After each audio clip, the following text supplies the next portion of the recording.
Episode 3, start of the season, and we already got some bad news. Byron Buxton, a setback with his torn groin, 3 more months without Byron Buxton.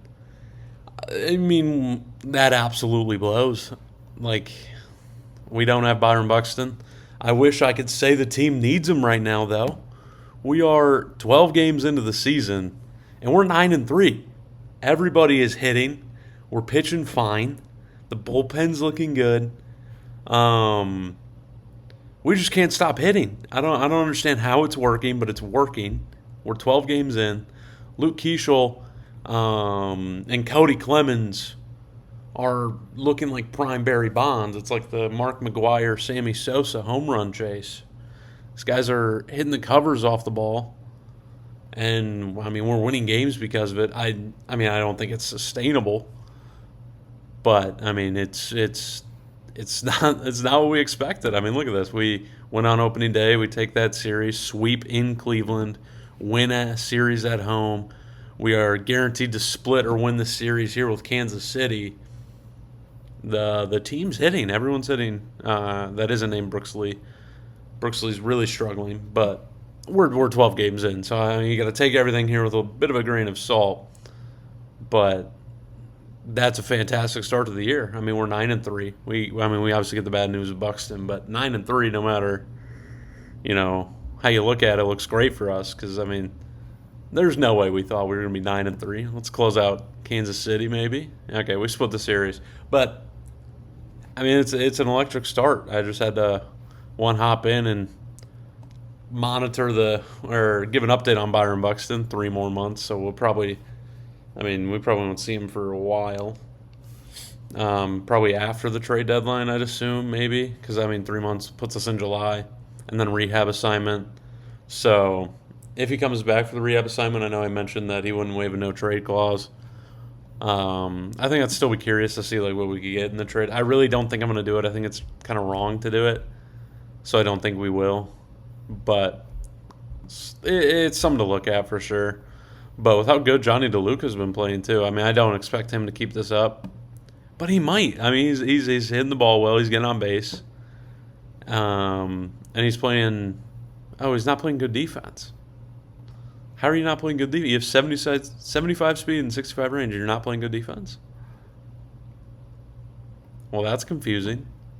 James Outman's played 3 games. He's hit well, but are you playing good defense? No, he's played 3 games. But okay, but 13 games into the year, 9-4, head of the AL Central.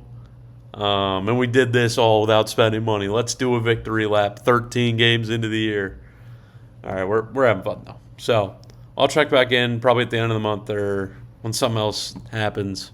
But there we go. The Twins 9-4. Let's keep it rolling. All right, guys, I'm hopping back in here. So the hot start has cooled off. It took like 10 games. We split with KC, lost a series to the White Sox, lost a series to the Braves, lost a series to Miami. We got 3 more at home with Cleveland before we send it to May. But before that, I think we're going to make some changes. SWR is, you can look at it. This is absolutely abysmal, and we're not going to put up with it anymore. We're going to go ahead and send him down to AAA. He refuses, so we're going to have to waive and DFA him. So SWR is going to be off. Hobie Milner, I'm going to give him a little bit of leeway. The home runs is really bad, though, but just the ratings are like, this has to work, I mean, it doesn't really, but you really want it to. I'm going to give him a little bit of leeway. In terms of who's coming up, I think we're going to do...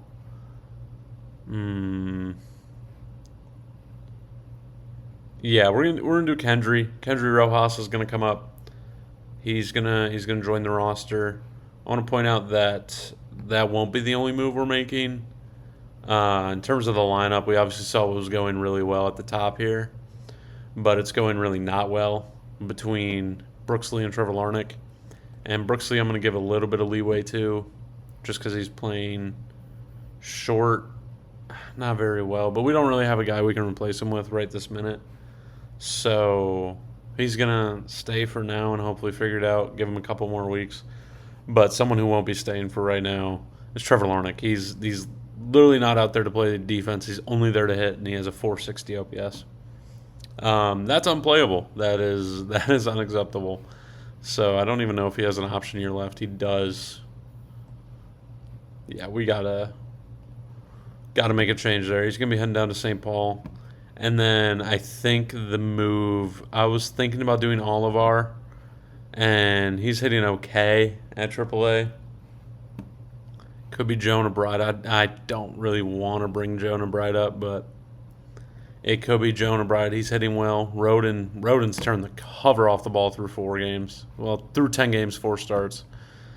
Yeah. What do you say? Why is it low for Alan Rodon?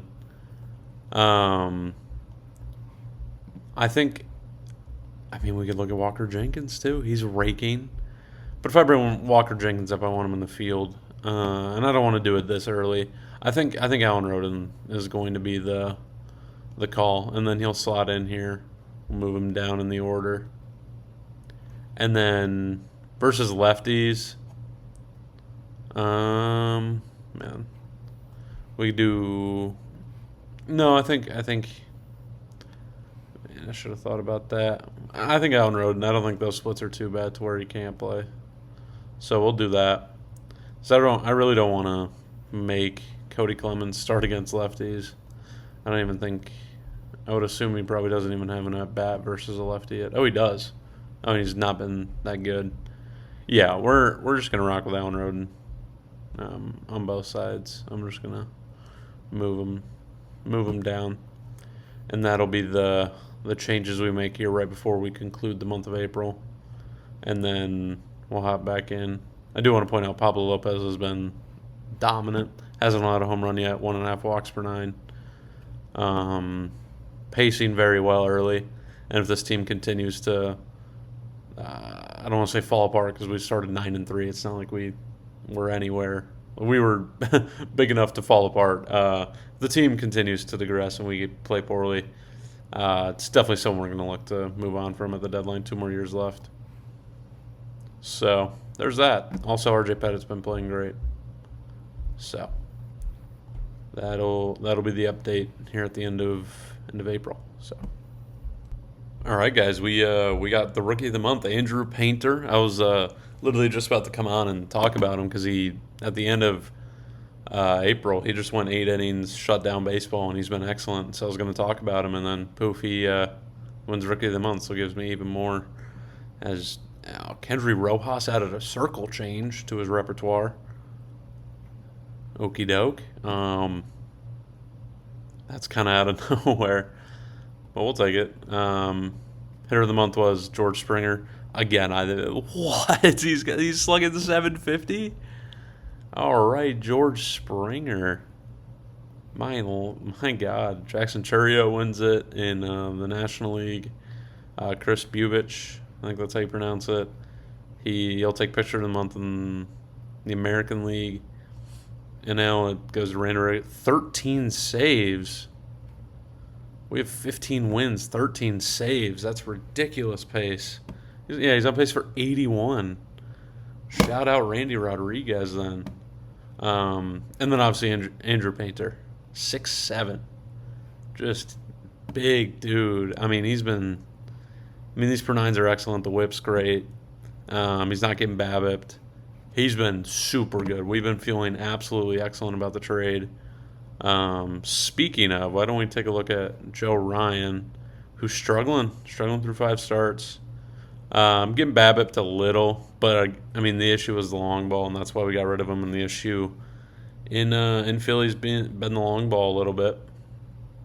So Joe Ryan being outpitched by Andrew Painter through 1 month, so I don't want to be like, ooh, trade of the year, but Matt Wallner, how's he doing? Absolutely horrific. That is so bad. And that's what we were, he's slugging 113. Yeah, that's what we were worried about, and that's why we ended up shipping him away. Wow, that's not great. The other rookie of the month was Quinn Matthews for the Cardinals, but we ended up sweeping this Cleveland series. close out the month. 4-0. There's that Painter game that we got.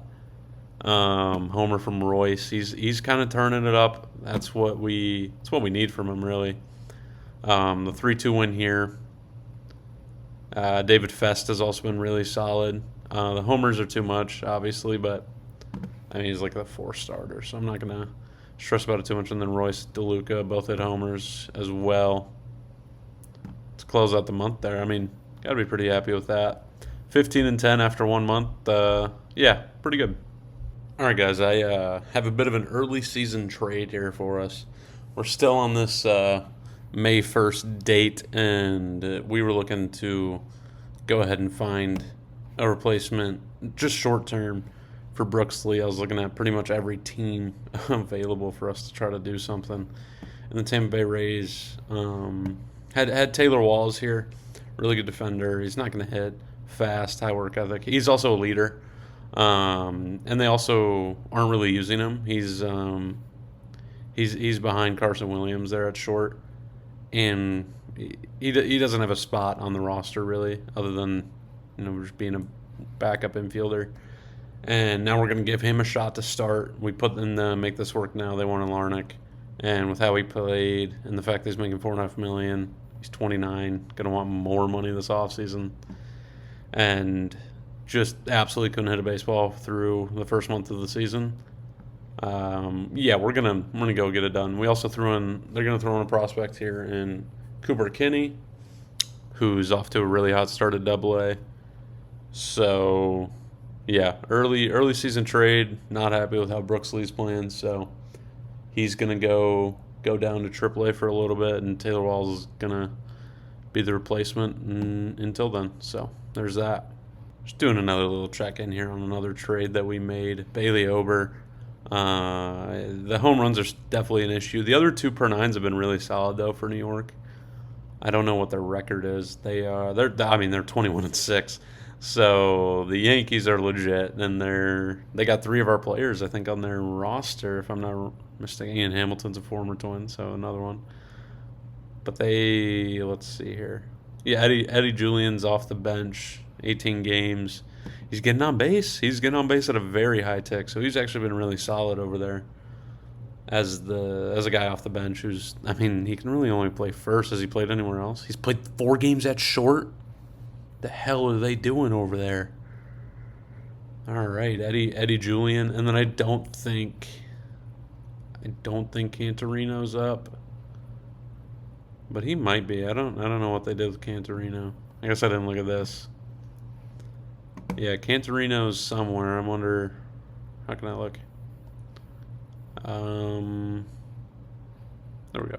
Yeah, Cantorino's at Double-A for him, so he's kind of playing a reliever and starter role. He's striking out everyone there, but he's unhappy. He's 28. 28 at Double-A is probably not where you want to be. But there's how that trade is going so far. I wanted to just throw that in. Also just going to come in and make a change to the lineup. Austin Martin's really struggling. I think we're going to move him on down. I don't really know where he's going to hit, but when he's hit second, he's hit 185. So he's really good in low leverage. So I think we're going to move him down the order. I mean, Cody Clemens is raked in the 4 spot, so I don't really want to move him. I think actually what we're going to do is move Royce up to number 2, and then Martin will go...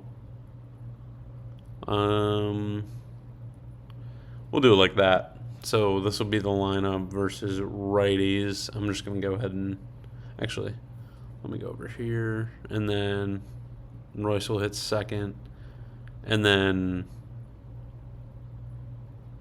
let's do it like that. So, changing up the lineup a little bit. Royce playing well, so he'll move up. And Austin Martin playing poorly will move down. I actually don't know how much I like Erod moving up, because he's also not been hitting too well. So we'll give Alan Roden a chance to be a guy and get him in a good spot to succeed. He's done that through 3 games. So, I mean, it's 3 games. So that's what we have here. Get you an update either if something happens here in the middle of May or towards the end of it. Actually, I want to do one more thing before I go ahead and start simming through May a little bit.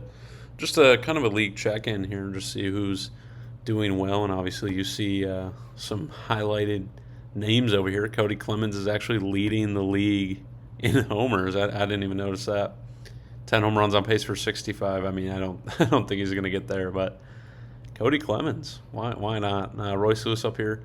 Luke Keeschel up here for stolen bases. We do have it set where I'm like, just get running, Luke. I do want to steal a lot of bases, and he's been great. Ben Rice. Whoa, Ben Rice. All right, then. He's a 71 overall player. We have a high scouting, so it's not like, wow. He's been excellent on pace for 54 homers. That's probably a key reason. Is he actually starting at catcher? Oh, that feels like a mistake.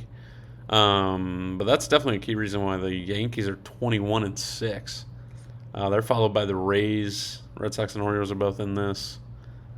Trevor Rogers sub-1 ERA. So he's rode out this insanely great year he had a year ago, and he's somehow gotten better. So that's terrifying. What else do we have here? Taj Bradley is leading the baseball in wins. Doesn't really matter. Pablo Lopez third on this list. Kyle Harrison first. Yeah, like we said in the Central, the Guardians who went out and spent some money are 8-16. So I can't say that those additions have been great. Well, I mean J Ram's just not hitting. Wow. He not hitting the ball. Pete Alonso is. That's interesting. Chicago and Detroit are both behind us. I mean, there's a chance we can take the Central this year, which is crazy to me. The AL West, the Rangers, the Mariners kind of right there. The Braves are 22-3. Oh my, I didn't even look over here. The Braves are 22-3.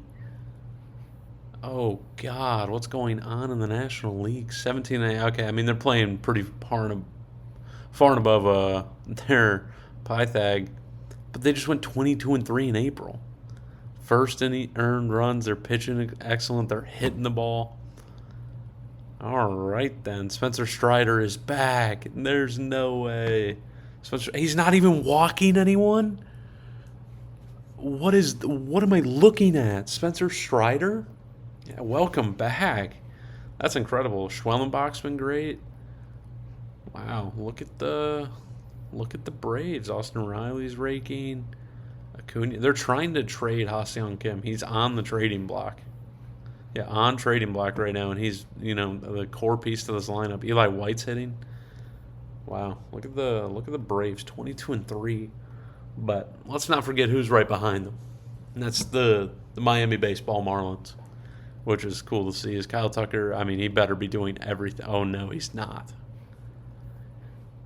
Oh, that's just so much money for a guy to be hitting 240 with 2 homers. We're 1 month in, so I don't want to be too aggressive. And what we were saying, they were building the bullpen. Joe Jimenez has been lights out through 1 month. I mean, they have the number 1 bullpen ERA in the National League. I've been telling you guys, watch out for the Miami Marlins. They're different. The NL Central is terrible. The Brewers are barely ahead after losing 6 straight games. The NL West is incredible, and the Dodgers aren't a part of it, which is awesome. Who doesn't want to see the Dodgers lose?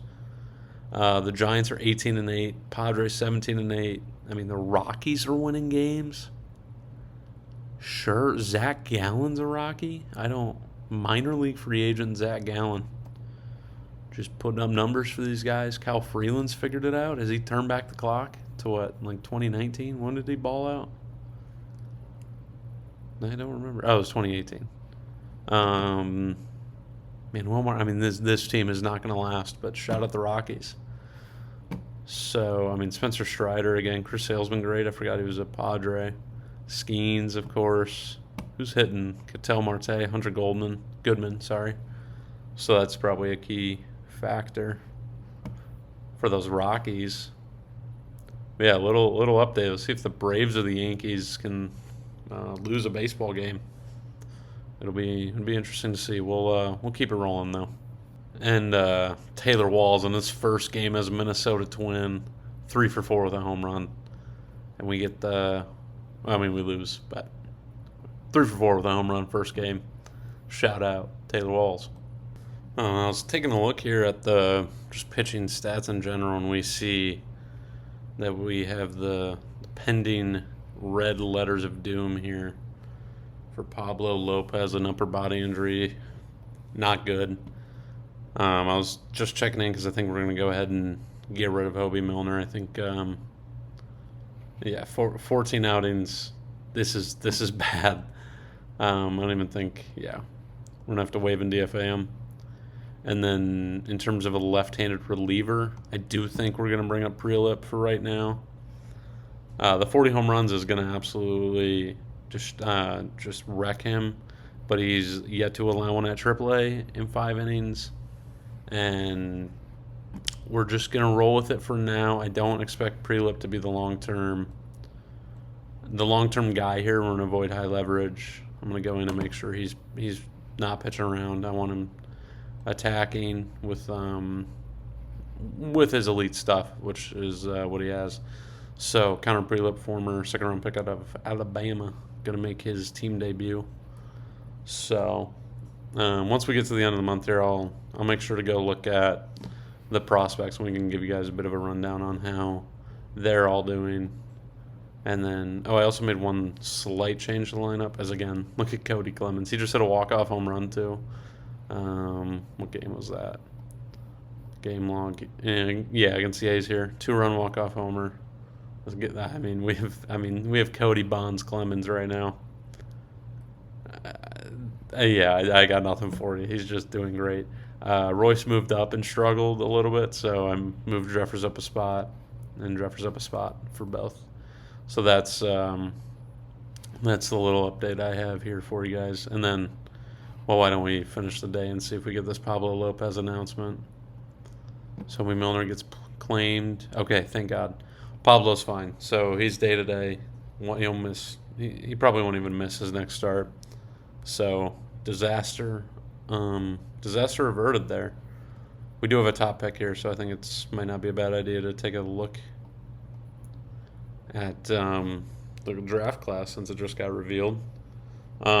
We do have the 6th pick, and they have us taking rookie Shepard here, shortstop, elite range, elite speed. I'd definitely take him.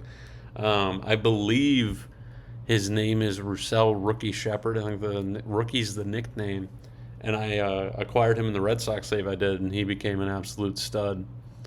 So rookie Shepard is definitely interesting. The top pick, Grady Emerson. That should be a slam dunk, and you can get him for slot. That'll be a slam dunk pick for the A's. Marlins, they have Harrington, who looks like a dog as well. 11.5 mil though. Where's he wanting to go? Play school. Go to school at Maranatha in Pasadena. All right. Lombard at 3. I think this is George Lombard's brother. I could be completely incorrect in saying that. And they got a pitcher to the Angels, so he's probably doomed if that happens for Liam Peterson. And then Tyler Spangler, who's not someone I'm really interested in. But we get LeBron? Okay. But we'll take a deeper look at this once it gets closer.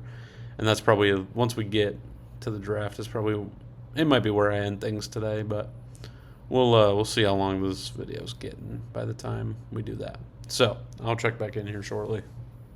As we're looking here at the waiver wire, I'd see Thomas, super Polish last name, Japuki. So that sounds insane.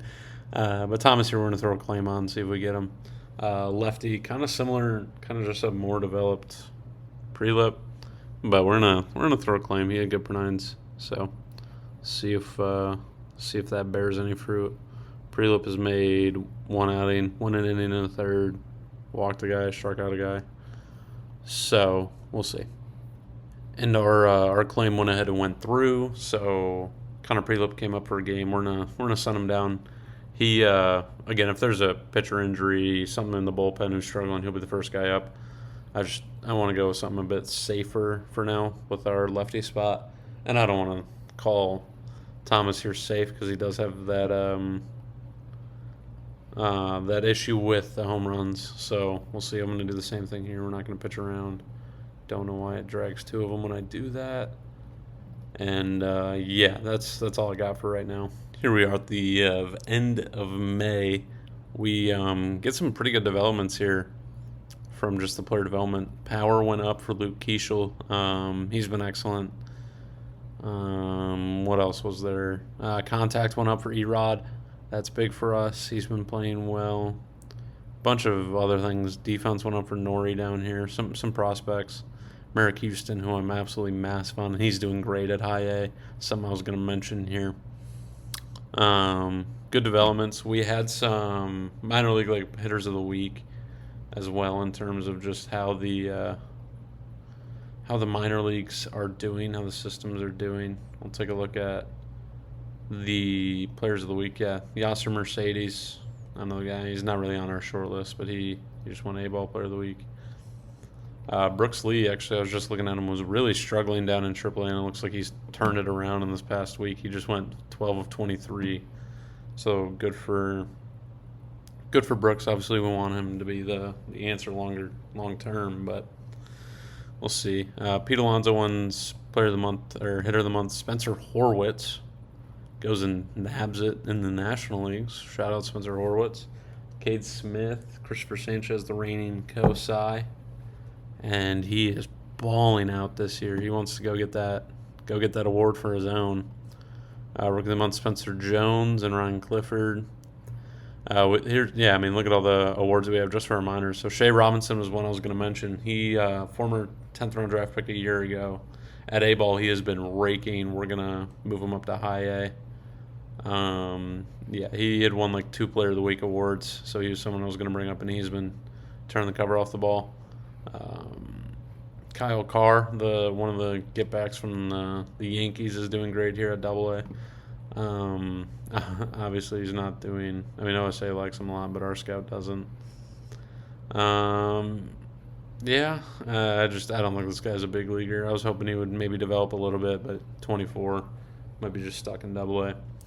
A good sign here, Brandon Maia, my Lantas, he tearing the cover of the ball at high A. So I know this isn't the most exciting, but if this guy continues to hit, his ratings are just going to go up. You hit like this, you have this, and you have this.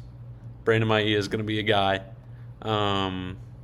He's probably ready for AA. He's 20, maybe. I mean, you play 42 games and you play at this level. I have to move you up. So Maia is gonna move up to AAA. I think Cedar Rapids is our high A team.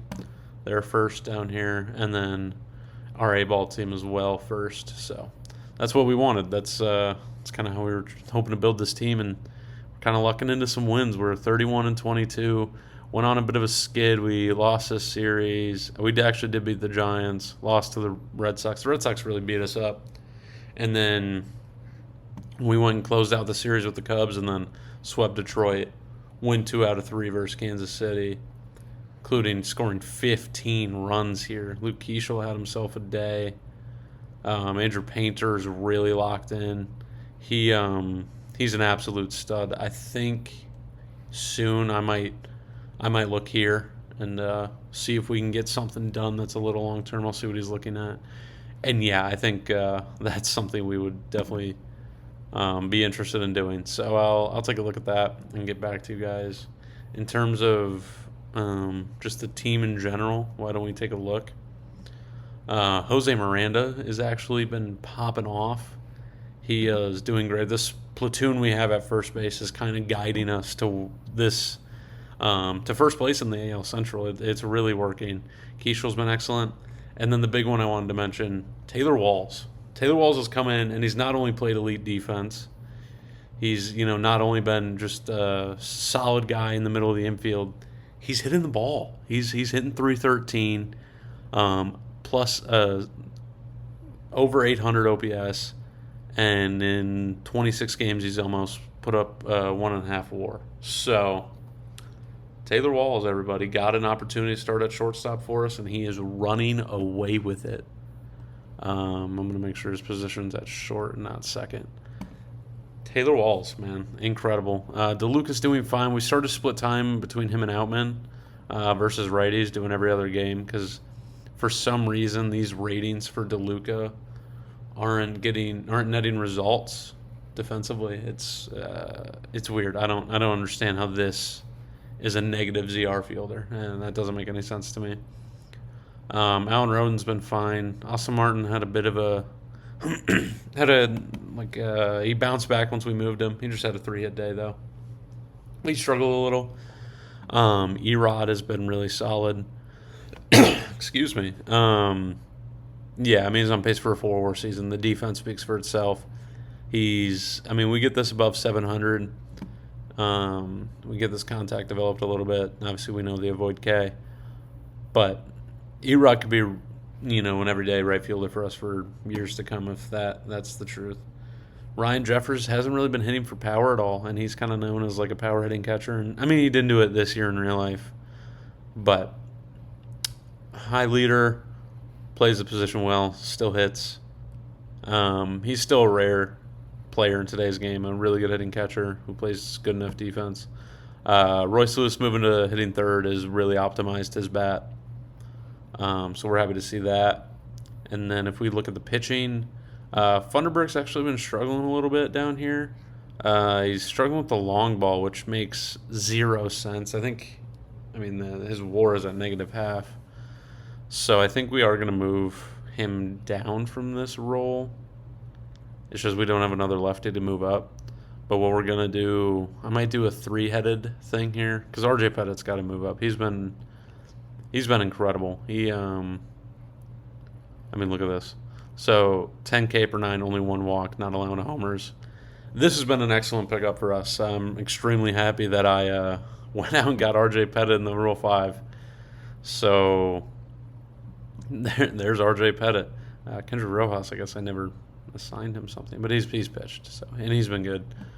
What else do we have? Pablo Lopez again, excellent. Painter's been good. Bradley's been good. Abel's been. I feel like I haven't even mentioned McAbel. The ERA is inflated. A little more homers, but the per nines in general are pretty decent. Again, a guy we like.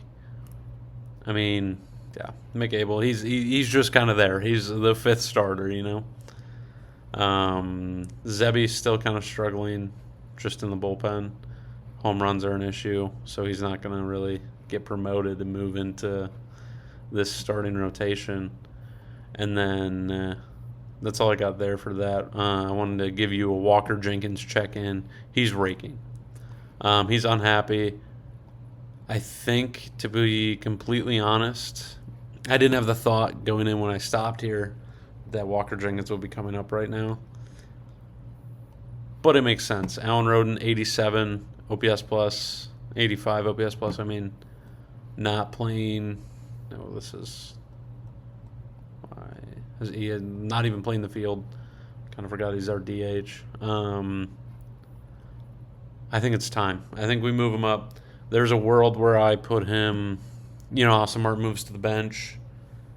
DeLuca moves to the bench. We move Erod to center. I might do that. I might move Erod to center. DeLuca becomes a backup, and then we go ahead and bring Walker Jenkins up, and then we send Alan Roden down. So the kind of the biggest move we've done so far, other than like the Joe Ryan trade, but biggest internal move within the team right here. Walker Jenkins is joining the Major League Ball Club here as a team. Is looking good. Let's I guess now that I do that, I kind of want to put Jose Miranda in as a DH versus righties because he's just been. I don't think he's like bad versus righties necessarily, and he's been good versus righties. Yeah, we're gonna do that. So Walker Jenkins, welcome to the Major League Ball Club. I think he's gonna hit 5th. We're fine with that. I'm gonna go like that, and this will be the lineup versus righties. Versus lefties, I don't. We can Why don't we just let him figure it out? Why doesn't he play? Let's do it. Um, and then we'll let him DH though. We won't make him play the field. We'll let DeLuca go back to his home and right, and we'll do it like that. And then Taylor Walls will hit ninth. We'll do it that way. Yeah, there we go. So Walker Jenkins called up. He's on the big league roster. There we go. We take a quick look around the league. I won't do an abbreviated stay here this time. Keisha's still up here for stolen bases. The home run numbers have fallen off for Clemens a little. Springer leading the league in WAR. Shout out George Springer and Brian Wu and Clark Schmidt down here. Trevor Rogers slowed down a little bit. Ketel Marte, Harrison Bader's been excellent for the Reds, which is cool to see. Christopher Sanchez again looking unbelievable. Schwellenbach's been great. Carroll has been really good. The Reds are now at the head of the NL Central. The Dodgers have bounced back. They're now in the heart of this race. The Rockies, like we said, have fallen off a bit, like we said they would. And then Braves are still up here. Marlins slowed down a good touch. The Phillies jumped in. We have a 4-game lead over Cleveland right now. It feels like it might just be Cleveland. I don't think the Tigers really have what they have in like real life. I don't know if they're gonna jump up, but we're 2 months into the season. And then the Yankees are at the head of the AL East still. They definitely slowed down a touch as well, but 37-18 is unbelievable. The NL West is terrible. But the Mariners are at the head of it. It's kind of a weird one. So yeah, that is the first 2 months of this season. Our Minnesota Twins we're looking pretty good. We got 8 more weeks until Buxton's back. Walker Jenkins is up with the major league team. So in the next video, we'll see how he does. We'll get to the draft, get through the draft, and then after that, I think in the same video I'll probably do the trade deadline, and then we might do one more video on the regular season just to get through everything, and then we'll be hopping into maybe the playoffs, maybe the postseason for our Minnesota Twins. It's a little unexpected, but it's where we are, and we're playing where we're supposed to, undefeated in extra innings, great one-run games. The fall off just really hasn't happened yet. So that'll be it for today. So thank you guys for tuning in.